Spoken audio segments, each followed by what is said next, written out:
بسم اللہ الرحمن الرحیم۔ فرمان مصطفیٰ صلی اللہ علیہ وسلم، مرنے کے بعد کام آنے والے عمل۔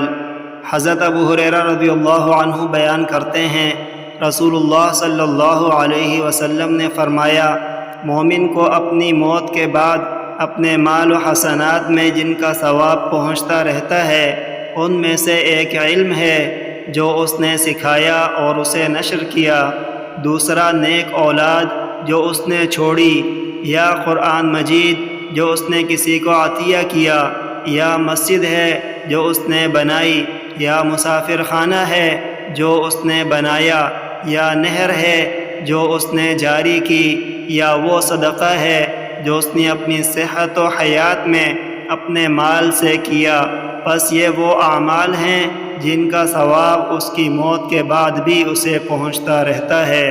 رواہ ابن ماجہ۔